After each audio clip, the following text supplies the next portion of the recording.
நம்ம பிறந்தோம், நம்ம வளர்ந்தோம். ஆனா நம்மளால ஏதாவது மக்களுக்கு ஒண்ணு செய்யணும் அப்படின்னு நினைக்கும் பொழுதுதான் இந்த மாதிரி என்னுடைய திரைப்படங்களை நான் இப்படிப்பட்ட விஷயங்களெல்லாம் நான் வச்சு இவ்வளவு தூரம் என்னுடைய கருத்துக்களை கூட நான் சொல்லிட்டு இருந்தேன். ரமணா படத்தை இயக்குனர் முருகதாஸ் அவர்களை பேட்டி காணும்போது அவங்க சொல்லியிருக்காரு, இந்த கதையை விஜயகாந்த் வைத்து சொன்னால்தான் எடுபடும், வேற யாரை வச்சு சொன்னாலும் எடுபடாங்கிற ஒரே காரணத்துக்காக தான் நான் அவரே வச்சு எடுத்தேன் அப்படின்னு. நீங்க ஒவ்வொரு தேர்தலையும் பாருங்க, என்னுடைய அறிக்கை என்ன இருக்கும், உங்களுக்கு இஷ்டப்பட்ட கட்சிகளுக்கு நீங்கள் உங்க ஓட்டை போட்டுக்கன்னு தான் நான் சொல்லுவேன். ஆனா இவங்க சீண்டி சீண்டி சீண்டி இப்படி சொல்லி சொல்லி நான் கடைசியில் பார்த்தா, ஏன்டா என் மக்களோட ரத்தத்தை உறிஞ்சிக்கிட்டு நீங்க எங்களையே திட்டிக்கிட்டு இருக்கீங்க. தேர்தல் நேரம் ஓட்டு போடு ஓட்டு போடு ஓட்டு போடுன்னு கூட்டுக்கிட்டு காருக்காரா சுத்துறது, அதுக்கப்புறம் முடிஞ்சோன்னா கரடி தூர தூக்கி போட்டு போய் தலை நீ போ அப்படிங்கிறது. நான் என் பாக்கெட்ல இருந்து நான் எவ்வளவு எடுத்து செலவு பண்றேன் நிச்சயமா எனக்கு தெரியும். என்னுடைய ஒவ்வொரு பிறந்த நாளுக்கும் நான் என்னென்ன பண்றேன். 3 சக்கர சைக்கிள்கள் 100 தரேன், தையல் மிஷின் 100 தரேன். அப்போ ஒருத்தர் கிண்டல் பண்றாரு, ஏப்பா தையல் மிஷின் கொடுத்தா போதுமா, 3 சக்கர வண்டி கொடுத்தா போதுமா? நான் 100 3 சக்கர சைக்கிள் 100 தையல் மிஷின் வாங்கி தரேன். அந்த பேசுற ஒரு ஆள் என்னைக்காவது 5 தையல் மிஷின் வேண்டாம், ஒரு தையல் மிஷின் ஒரு 3 சக்கர வண்டி வாங்கி கொடுத்துருக்காங்களா? வசதியா நம்ம இருந்து நம்ம அப்பா படிக்க வச்சு நம்ம படிக்காம போனது நம்ம கொழுப்பு தானே. ஆனா எத்தனை ஏழை எளிய மாணவர்கள் படிக்க முடியாம இந்த பணத்துக்கு கஷ்டப்பட்டுக்கிட்டு இருக்காங்கன்னு அப்பெல்லாம் ஒரு முடிவு பண்ணு. நம்ம இந்த நடிப்புல வசதியாக வந்தால், இந்த நடிப்புல மிக உயர்ந்த இடத்துக்கு வந்தோம்னால் முதல்ல நம்ம படிக்க வைக்கணும், எல்லாரையும் நம்ம படிக்க வைக்கணுங்கிறத என்னுடைய முழு எண்ணம் ஓடிச்சு. நீங்க போற எந்த ஷூட்டிங் லொகேஷன்ல போய் தைரியமா நான் மாறுதட்டி சொல்லுவேன், சாப்பாடு என்றால் அதில் விஜயகாந்தை தவிர யாரும் பேர் எடுக்க முடியாது. ஏன்னா போட்டு பேர் எடுக்கணுங்கிறது கிடையாது, எதுவுமே இங்கிருந்து வரணும். இங்கிருந்து வந்தால்தான் அது நிலைக்கும். இதயத்திலிருந்து எதுவுமே வரணும், வந்தாதான் நிலைக்கும். நான் வருவேன், ஏன் வெறி, என் மக்கள்ரா, என் மக்களுக்கு நான் வர்றதுக்கு என்ன, நானும் எல்லாரும் மாதிரி ஏசி காரில் நான் உட்காந்துட்டு போக வேண்டியதானே. நான் நடிச்சுட்டு போறேன், முதல்ல சம்பளம் கூட வாங்கிருக்கலாம், இப்போ குறைச்சி வாங்கிட்டு போறேன். ஆக பணம் தானே, அதை வாங்கிட்டு நான் உட்காந்துருக்கலாமே. நான் இன்னைக்கு சென்னையில் அழகா எங்கேயோ ஒரு ஆட்டம் பாடிக்கிட்டு இருக்கலாம், பாட்டம் பாடிக்கிட்டு இருக்கலாம், சண்டை போட்டுக்கிட்டு இருக்கலாம், நடிச்சுக்கலாம். நடிக்கல, எனக்கு தேவையில்லை. தனியாக தான் காரில் போறேன், தனியாக தான் வரேன். என்னைக்கும் எதற்கும் பயந்தவன் இல்லை. 6லும் சாவு 100லும் சாவு.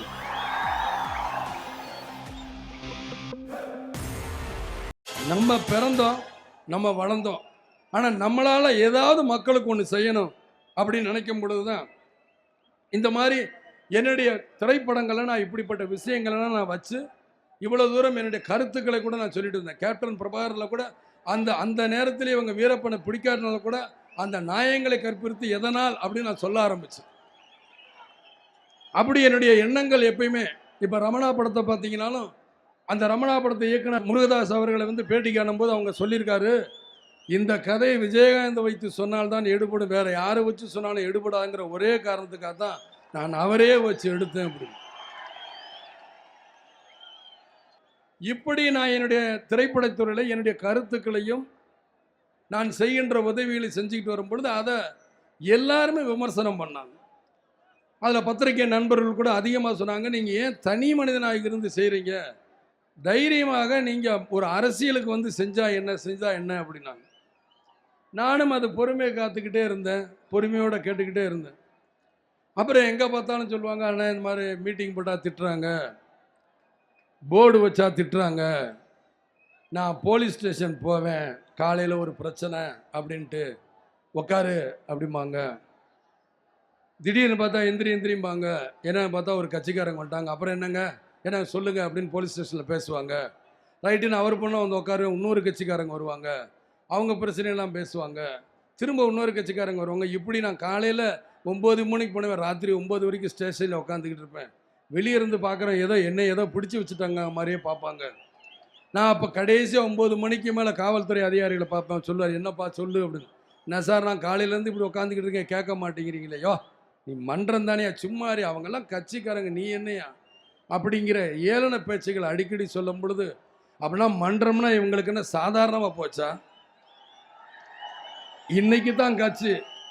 தயவு செய்து இங்க இருக்கிறவங்க அத்தனை பேரையும் பாருங்க. இந்த அத்தனை பேரும் மன்றத்தில் இருக்கிறவங்க தான்.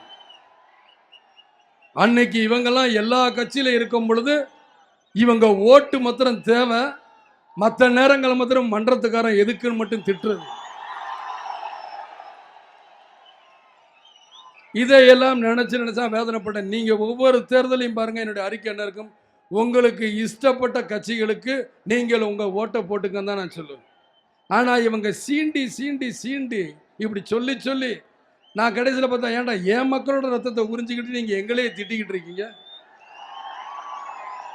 தேர்தல் நேரத்தில் வந்து ஓட்டு போடு ஓட்டு போடு ஓட்டு போடுன்னு கூட்டுக்கிட்டு காருக்காரா சுத்துறது, அதுக்கப்புறம் முடிஞ்சோன்னா கரடி தூர தூக்கி போட்டு போய் தலை நீ போ அப்படிங்கிறது. இதெல்லாம் தான் என் மனசுக்குள்ள தோன்றிதான், ஏன் நம்ம ஒரு கட்சியா இருந்தா என்ன. அதே நேரத்தில் அரசியல் நடக்கிற கோளாறுகளை நான் பார்த்துருக்கேன். ஏன்னா உங்களை மாதிரி நானும் சின்ன வயசுல நான் வசதியான குடும்பத்தில் பிறந்திருந்தா கூட அன்னைக்கு நான் எம்ஜிஆர் ரசிகன் என்று சொல்லுவதை விட எம்ஜிஆர் வெறியன். அவருக்காக நான் திராவிட கட்சிக்காக எத்தனையோ முறை நானும் போஸ்ட் ஒட்டியிருக்கேன், ஓட்டு கேட்டு போயிருக்கேன், சபத்தில் எழுதியிருக்கேன். ஏன் எங்கள் அப்பாவையே தோக்கடிக்கிறதுக்கு நானும் ஒரு காரணமாக இருந்திருந்திருக்கேன். அப்படி நான்லாம் போயிட்டு வந்து அந்த தலைவர்களோட இன்னைக்கு இருக்கோன்னு நினைக்கும் பொழுது மனசுக்கு சந்தோஷமாக தான் இருக்கு. ஆனால் நான் வெளிப்படையாக எதையும் சொல்ல மாட்டேன். ஏன் சொல்லலாம், நானும் அவங்ககிட்ட பழகி இருக்கேன், எல்லாம் பண்ணியிருக்கேன். அதை விட நாம் நேரில் பார்க்கறதும் எவ்வளவு அவலங்கள் நடக்குதுன்னு பார்க்குறோம். நாட்டில் எவ்வளோ குறைகள் இருக்கு, இதை நிச்சயமாக தீர்க்க முடியும் மனசுக்குள்ள நிலைமை வரும்பொழுது தான் நம்மளும் ஒரு கட்சியை ஆரம்பித்து நம்ம ஆரம்பத்திலேருந்தே நம்ம ஏழை மக்களோட நடுத்தர மக்களோட பழகி பழகி ஏன் நம்ம இறங்கக்கூடாது அப்படிலாம் யோசித்தேன். அப்போ கூட சிலர் சொன்னாங்க, இவர் சின்ன மீன், அதாவது சொத்தை வித்துட்டேன்னு சொன்னதுக்கு சின்ன மீனை போட்டால் தான் பெரிய மீனை பிடிக்க முடியுங்கிறக்காக தான் சொத்தை வித்துட்டு போயிருக்காருன்னு. அப்போ தான் இன்னொரு உண்மையும் தெரிஞ்சது. அப்போனா இந்த 40 வருஷ காலமாக நீங்கள் இப்படி தான் மக்களை ஏமாற்றி கொள்ளையடிச்சுக்கிட்டு, அப்போ நீங்களும் இந்த மாதிரி சின்ன மீனை போட்டு ஏதோ பெரிய மீனை பிடிக்கணும்னா நீங்கள் லஞ்ச லாவணத்தில் ஊறி போயிருக்கீங்க. அப்படித்தானே அப்படி நானும் நினச்சேன். எல்லாரும் எல்லா கட்சியிலும் கொள்கையை பற்றி பேசும் பொழுது வறுமை கோட்டுக்கு கீழே உள்ள மக்களை காப்பாற்றுவேன் தான் சொல்றாங்க. நான் இப்பயும் அடிச்சு சொல்றேன், நம்ம ஆட்சிக்கு வந்தால் நிச்சயமாக வறுமை கோட்டு கீழே உள்ள மக்களை நம்மளால் காப்பாற்ற முடியும். அதில் எந்த ஒரு மாற்று கருத்தும் இல்லை. இவங்க எல்லாம் ஏமாத்துறாங்க. இதோ இத்தனை லட்சம் பேர் இங்க இருக்கீங்க, வெளியே எத்தனை லட்சம் பேர் நிற்கிறாங்க. இன்னைக்கு பத்திரிகையாளர் நீங்க எல்லாம் பார்க்குறீங்க. உண்மையிலேயே இந்தியா திரும்பி பார்க்கணும்னா நிச்சயமாக திரும்பி பார்க்கணும். இப்படி ஒரு கூட்டத்தை எந்த மாநாடும் பார்த்திருக்காது. யாரும் நல்லது செய்கிறாங்களா? நான் என் பாக்கெட்லேருந்து நான் எவ்வளோ எடுத்து செலவு பண்ணுறேன் நிச்சயமாக எனக்கு தெரியும். என்னுடைய ஒவ்வொரு பிறந்த நாளுக்கும் நான் என்னென்ன பண்ணுறேன். 3 சக்கர சைக்கிள்கள் 100 தரேன், தையல் மிஷின் 100 தரேன். அப்போ ஒருத்தர் கிண்டல் பண்ணுறாரு, ஏப்பா தையல் மிஷின் கொடுத்தா போதுமா, 3 சக்கர வண்டி கொடுத்தா போதுமா? நான் 100 3 சக்கர சைக்கிள் 100 தையல் மிஷின் வாங்கி தரேன். அந்த பேசுகிற ஒரு ஆள் என்னைக்காவது 5 தையல் மிஷின் வேண்டாம், ஒரு தையல் மிஷின் ஒரு 3 சக்கர வண்டி வாங்கி கொடுத்துருக்காங்களா? இது எனக்குள்ள ஒரு சின்ன காயம் ஏற்பட்டுச்சு. சரி, அதற்கப்புறம் பார்த்தா வருஷா வருஷம் நான் படிக்கிறதுக்காக 25 லட்சம் ரூபாய் நான் செலவு பண்ணி கொடுத்துக்கிட்டு இருக்கிறேன். அதையும் இவங்க ஏதோ கிண்டல் பண்ணுறது. நான் கேட்பேன், எந்த அதாவது இப்போ புரிஞ்சுங்க, நான் இவ்வளோ தூரம் கொடுத்து கட்சி ஆரம்பிக்க போகிறேன்னு தெரிஞ்சதுக்கப்புறம் தான் இப்போ சில அரசியல் கட்சிகள் படிப்புக்கெல்லாம் உதவி பண்ணிக்கிட்டு இருக்கும். தயவுசெய்து எல்லாருமே நல்லா பார்த்துக்கணும். அது உண்மை. சமீப காலமாக இந்த 1 மாதம் 2 மாதமாக தான் எங்கடா இந்த விஜயகாந்த் வந்துருவானா அப்படின்ட்டு ஏதோ ஒரு குழப்பத்தில் ஏதோ ஒரு உதவி இப்போ தான் பண்ணுறாங்க. பரவாயில்ல, அந்த உதவியும் மக்களுக்குத்தானே போய் சேருங்கிறதுல எனக்கு ரொம்ப ரொம்ப ரொம்ப ரொம்ப சந்தோஷம் கூட. அந்த படிப்பு, ஏன்னா நான் படிக்கலை, எனக்கு ஆங்கிலம் தெரியாது, ஹிந்தி தெரியாது. என்னுடைய படிப்பு போனதே ஹிந்தி ஸ்ட்ரைக்கில் தான். ஹிந்தி ஒழிக ஹிந்தி ஒழிகன்னு சொல்லிக்கிட்டே நான் போய் என்னுடைய படிப்பை நான் பாதியில் நிறுத்திட்டேன். அதுதான் வானத்தை போல விழாவில் கூட நான் மதிக்கக்கூடிய டாக்டர் கலைஞர் அவர்கள் சொன்னாங்க, என் வாழ்க்கையும் விஜய் வாழ்க்கையும் ஒன்றாக இருக்குதுன்னு சொன்னார். எதற்காகனா அது உண்மை. அந்த உண்மை ஒரு பெரிய தலைவர்கிட்ட வந்திருக்கு. அதை உங்களால் யாருனாலையும் மாற்ற முடியாது. நான் அந்த அளவுக்கு தமிழ் மொழிக்காக தமிழுக்காகவும் நான் என் படிப்பை இழந்தவன். அதனால் என்னை மாதிரி, ஏன்னா பூமலை பொழியுதுன்னு ஒரு படத்துக்கு போவேன். போனால் ஏர்போர்ட்டில் பார்த்தா இதை ஃபில்லப் பண்ண அதை ஃபில்லப் பண்ணால் நான் என்ன ஃபில்லப் பண்ணுறது, நம்மளுக்கு ஒன்றும் தெரியாதுன்னு யோசிப்பேன். டக்குன்னு தூக்கி யாருக்கையிலே பக்கத்தில் வர நடிகர் கொடுத்து ஏதாவது ஃபில்லப் பண்ணி கொடுத்துருங்க அப்படிம்பேன். அவங்க வேகமாக எழுதுவாங்க. எனக்கு அதுக்குள்ளே ஒரு மனசுக்கு ஒரு மாதிரியாக இருந்தது. வசதியாக நம்ம இருந்து நம்ம அப்பா படிக்க வச்சு நம்ம படிக்காமல் போனது நம்ம கொழுப்பு தானே. ஆனால் எத்தனை ஏழை எளிய மாணவர்கள் படிக்க முடியாமல் இந்த பணத்துக்கு கஷ்டப்பட்டுக்கிட்டு இருக்காங்கன்னு அப்போல்லாம் ஒரு முடிவு பண்ணேன். நம்ம இந்த நடிப்பில் வசதியாக வந்தால், இந்த நடிப்பில் மிக உயர்ந்த இடத்துக்கு வந்தோம்னால் முதல்ல நம்ம படிக்க வைக்கணும். எல்லாரையும் நம்ம படிக்க வைக்கணுங்கிறத என்னுடைய முழு எண்ணம் ஓடிச்சு. இன்னைக்கு விஞ்ஞானங்கள் அப்படி வளர்ந்துருக்கு. அதனால தான் யாராக இருந்தாலும் தயவுசெய்து படிங்க படிங்க படிக்கிறேன். ஏன்னா இனி போகிற காலங்கள்லாம் விஞ்ஞான காலம். நான் நடிகனாக இருக்கும் பொழுதே எனக்கு மனுக்கள் நிறையா வரும். அந்த மனுக்கள் அவங்க கஷ்டப்படுறது, நாங்கள் இப்படி கஷ்டப்பட்டிருக்கோம், எங்கள் குழந்தைகளை படிக்க வைங்க படிக்க வைங்க படிக்க வைங்கிறது தான். அப்போ யோசிப்பேன், எதற்காக இத்தனை கட்சிகள் இருக்குது, எதற்காக இத்தனை ஜாதி சங்கம் இருக்குது, இவங்க யாரையுமே ஏன் படிக்க வைக்க மாட்டேங்கிறாங்க, எல்லாருடைய ரத்தத்தை உரியறதுக்கு மட்டும்தான் அவங்க இருக்காங்களான்னு அப்போ இருந்தே எனக்கு சிந்தனைகள் ஓட ஆரம்பிச்சு. அதிகமாக என்னுடைய படம் கிராமப்புறங்கள் எடுக்கிறதுனால எப்பயுமே வயக்காட்டில் வேலை பார்க்கும்போது களை எடுக்கிற பெண்களாக இருக்கட்டும், நாற்று நடுற பெண்களாக இருக்கட்டும், அவங்ககிட்ட போய் விசாரிப்பேன். என் ராசான்னு சொல்லி மனசை விட்டு பேசுவாங்க.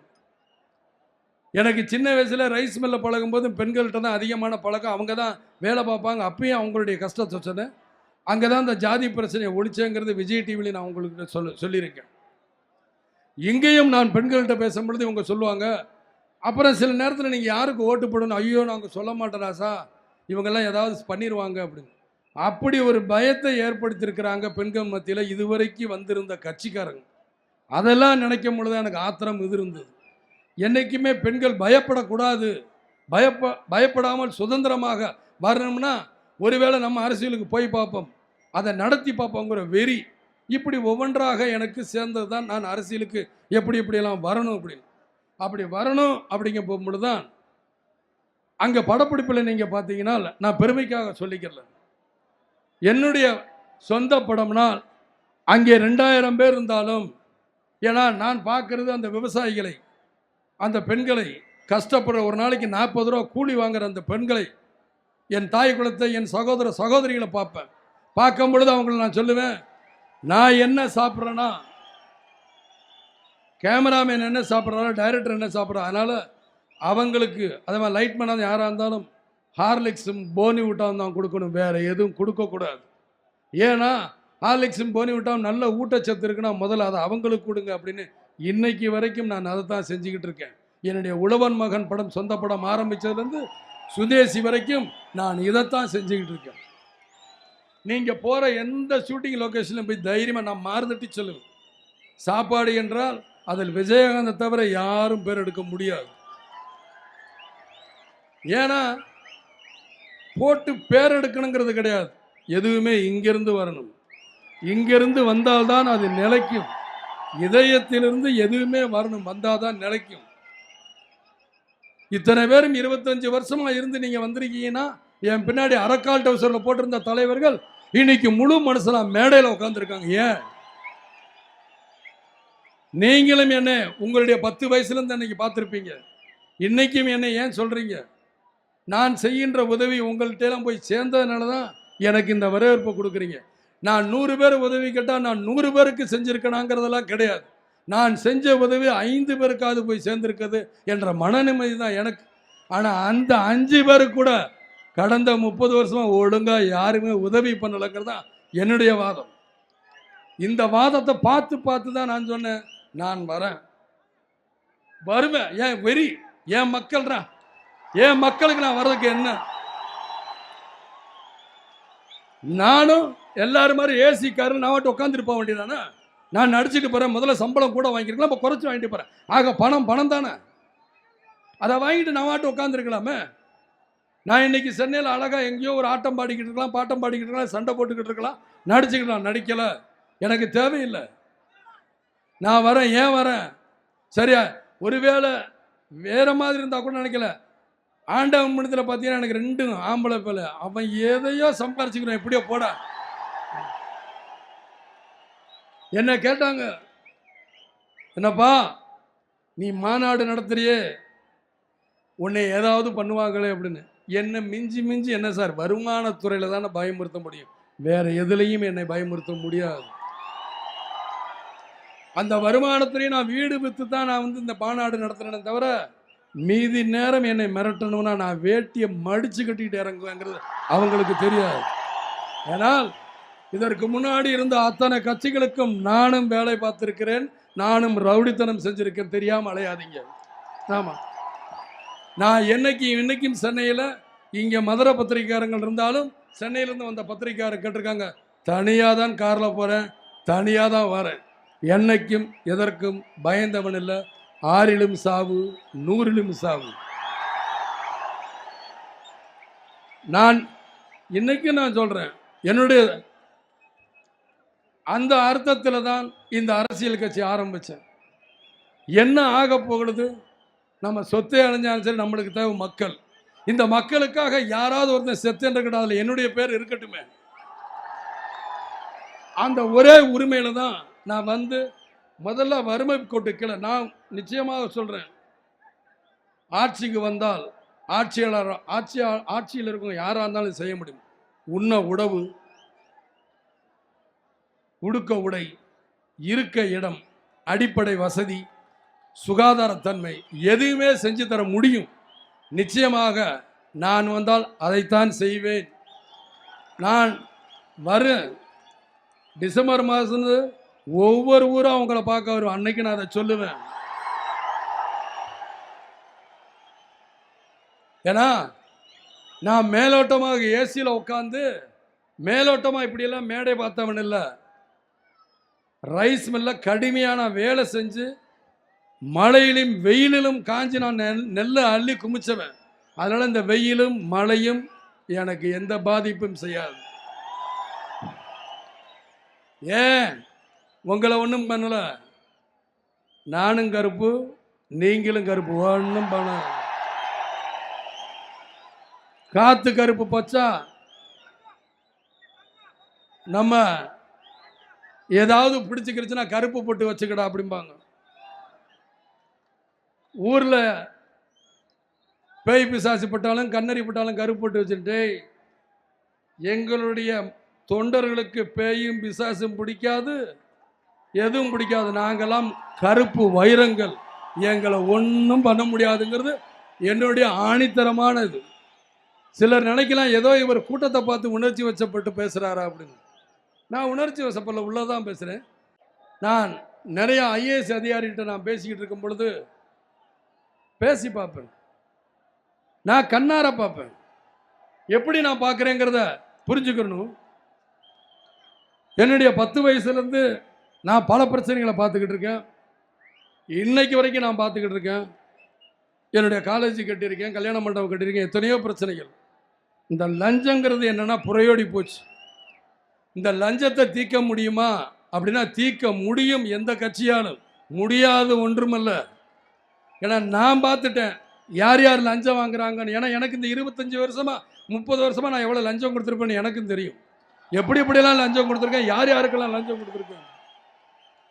இதில் முக்கியமாக 5 துறை இருக்கு. அந்த 5 துறை இப்போ நான் சொல்ல விரும்பல, சொல்லுவேன். அந்த 5 துறையை திருத்தி காட்டுவேன். லஞ்சம் ஒழியுதா இல்லையா என்று பாருங்க. முடியாதுன்னு இவங்க சொல்றாங்க லஞ்சம் ஒழிப்ப. ஏன்னா இவங்க எல்லாரும் வெறும் லஞ்சத்தையே பார்த்துக்கிட்டு இருக்கனால லஞ்சத்தை ஒழிக்க முடியாது. அதுதான் உண்மை. நான் ஆத்திரப்பட்டு தான் சொல்றேன். உங்களையெல்லாம் எங்கேயோ உட்கார வச்சிருக்கலாம். ஒரு சீனாவை பத்தி பேசுறான், அமெரிக்காவை பத்தி பேசுறான், எனக்கு அதை பத்தி எல்லாம் பேச தெரியாது. ஆனா சீனாவில் இருக்கிற மாதிரி வாழ வைக்க தெரியும் மக்களை. ஏன்னா மக்களோட அடிமட்டம் என்ன, அவங்களுடைய வழி என்னங்கிறது எனக்கு தெரியுமா. நான் நடந்து வந்திருக்கேன், நடந்து போயிருக்கேன், அவங்களோட தரையில் உட்காந்து சாப்பிட்ருக்கேன், அவங்களோட குடிசையில் உட்காந்து நான் தூங்கி இருக்கேன், சிம்னி விளக்கில் நான் படுத்தலாம் உருண்டிருக்கேங்கிறது யாரும் புரியாமல் இருக்கிறாங்க. மாட்டு வண்டி கட்டி நான் போகும் பொழுது அன்னைக்கு மாட்டு வண்டியில் கீழே விளக்கு இல்லாமல் போனால் இதே காவல்துறை அதிகாரி பிடிச்சிக்கிடுவாங்க. சாயந்தரான கிராமத்தில் இந்த விளக்கை தொடச்சி கிடச்சி திரியை போட்டு ஏற்றி கொளுத்தி போகிறோம். அதுலையெல்லாம் பழக்கப்பட்டு வந்தவன் தான் இந்த விஜயகாந்த். அதில் பழக்கப்பட்டு அன்னைக்கு நாங்கள் இதெல்லாம் பார்த்து எம்ஜிஆர்கிட்ட கோரிக்கை கூட முதல் எம்ஜிஆர் சொன்ன அந்த விளக்கை இடியானார். அவர் மனுஷன். ஏன்னா சும்மா அது மாட்டு வண்டியை நம்ம ஓட்டிக்கிட்டு போகிறோம். காற்றுல அலைஞ்சா அதுக்கு என்ன பண்ண காவத்து நெல்லியா ஏயா லைட்டு இல்லை அவங்களா செய்வாங்க. அவங்க மேலே மாட்டு வண்டி மேலே வச்சுட்டு ரோட்டை பார்த்து ஓட்டிக்கிட்டு கீழே அணைஞ்சா அது யாருக்கு தெரியும்? இதை முத எடுத்து விட்டது எம்ஜிஆர். அவரை நான் நிச்சயமாக என்னுடைய குருவான அந்த புரட்சி தலைவரை நான் இன்னைக்கு நான் நினைவு கூர்ந்துக்கிட்டு இருக்கேன், பாராட்டிக்கிட்டு இருக்கேன். நான் புரட்சி தலைவரோட எம்ஜிஆர் இல்லை நீங்கள் எல்லாரும் சொன்னா கூட, சிலர் சும்மா அவர் ஹம்பக்கடிக்கிறாருப்பா அப்படின்னு சொன்னா கூட இரு, அதற்கு ஒரு விளக்கம் தான் உங்ககிட்ட சொல்றேன். 1994 எம்ஜிஆரோட பிரச்சார வண்டி என் கைக்கு கிடைச்சது. அதை மாத்திரம் மறந்துடாதீங்க. எத்தனையோ பேர் எப்படியெல்லாம் இருக்கும்போது கிடைக்கல. எனக்கு மதிப்புக்குரிய ஜானகி அம்மையார் என் கையில் கொடுத்தாங்க. ஆனால் அந்த வண்டி எடுக்காமல் இருந்து எப்போ எடுத்திருக்கேங்க தயவுசெய்து எல்லாம் புரிஞ்சுக்க. 2005 அந்த வண்டி நம்பர் 2005. இது நான் கேட்கல, ஆண்டவன் கொடுத்துருக்கிறான். 2005 அந்த எம்ஜிஆர் வண்டி விஜயகாந்திடம் செல்ல வேண்டும், விஜயகாந்த் அந்த வண்டியில தான் பிரச்சாரம் போகணும்னு நெத்தியில எழுதியிருக்கு. அதை யாராலும் மாற்ற முடியாது. என்னுடைய தொண்டர்கள் சொன்னாங்க, தலைவரை உங்களுக்கு வேணுமென்றால் எம்ஜிஆர் தலைவர், எங்களுக்கு நீங்க தான் தலைவர். நாங்க ரொம்ப சந்தோஷம். ஆனால் ரத்தத்தின் ரத்தம்னு சொல்றமே, அந்த எம்ஜிஆருக்கு நான் தலைவர், அதே ரத்தம் தான் உங்களுக்கும். அதனால என்னுடைய தொண்டர்களும் எம்ஜிஆர் ரசிப்பார்கள், என்னுடைய தொண்டர்களும் எம்ஜிஆரின் ஆள்கள் தான் நான் சொல்லிக்கிட்டேன். ஆகையால இவ்வளவு பெரிய ஒரு சக்தி இருக்கும்போது லஞ்ச லாபநயத்தை ஒழிக்க முடியாதுன்னு பேசிக்கிட்டு இருக்கிறதெல்லாம் தவறு. அதான் பத்திரிகையில் கொடுத்தேன். இன்னைக்கு நம்ம 25 வருஷம் ஆச்சு. இந்த 25 வருஷத்துல எவ்வளவு தலைமுறைகள் உருவாகிருக்கும். அந்த 25 வருஷத்து தலைமுறைகளுக்கு உண்டான சொத்துக்களை நீங்க தலைமுறைகளுக்கு உண்டான நல்லதை மக்கள் அந்த நல்லதை இந்த தலைவர்கள் மக்களுக்கு செஞ்சாங்களா? செய்யல. வெறுமன இவங்க சொந்த பந்தம், இவங்க பேரன் பேத்தி முப்பாட்டை கிப்பாட்டை அவங்களுக்கு தேவையான மட்டும் தான் சேர்த்து வச்சிருக்காங்க. இது என்னையா கொடுமை? இந்த கொடுமை எனக்கு சுத்தமாக பிடிக்கல. ஏன்னா நான் வரணும், நான் நல்ல சுகமாக இருந்து கூட இப்போ அரசியலுக்கு வரணும், என்னை காலம் தள்ளிட்டு வருது. போடாங்கிறதான் தள்ளுது. வரேன், எனக்கு ஒன்றும் கிடையாது. நான் வாட்டும் உங்கள் வீட்டுக்கு வந்தால் நான் ஒரு டம்ளரில் கஞ்சி வாங்கி குடிச்சிட்டு டக்குன்னு போய்கிட்டே இருப்பேன். நான் அந்த குணத்தை சேர்ந்தவன். எனக்கு பெரிய வசதியாக படுக்கையில் படுக்கணும் போகணும் அப்படிங்கிறலாம் எண்ணம்லாம் எனக்கு கிடையாது. நான் இப்போ தரையில் படுக்க சொன்னால் வாடு நல்லா படுத்துங்குவேன். ஏன்னா ஏன் அப்படி ஒரு தூக்கம் வருது தெரியுமா? இங்கே ஒன்றும் கிடையாது. எனக்கு இந்த மனசில் எந்த பயம் கிடையாது. என்னை திட்டுறியா திட்டிக்க போயா, எனக்கு ஒரு நிமிஷம் கோவருக்கு, அதுக்கு மேலே வேண்டாம், போட்டும். மனித பிறப்பு தானே, அப்படி தான் நான் நினைப்பேன். 5 கோடி ரூபா நஷ்டமாக கொஞ்சம் நேரத்தில் இருக்கும், 10 நிமிஷம் சரி விட்டு தொலை, சம்பாரிச்சிங்க இல்லாட்டி போட்டும், நம்மளுக்கு போகணும்னு தலையெடுத்தா அந்த 5 கோடியும் போய் தொலையிட்டோம் அப்படின்னு தான் நான் நினைப்பேன். அந்த மாதிரி தான் என்னுடைய வாழ்க்கையும் நான் வாழ்ந்திருக்கேன். அதனால் இப்பயும் நான் சொல்கிறேன், இன்னைக்கு நான் சொல்கிறேன், இதே மதுரையில் நான் பிறந்த ஊர்லங்கிறதுல சாட்சியாக முருகன் இங்கே இருக்கார். இதே முருகன் மேலே தர்காவும் இருக்கார். எல்லாரையும் சாட்சியாக வச்சு சொல்கிறேன். கிறிஸ்துவ மதம் நான் படித்த ஸ்கூல்கள் அதிகமாக இங்கே கிறிஸ்துவ ஸ்கூல் தான்.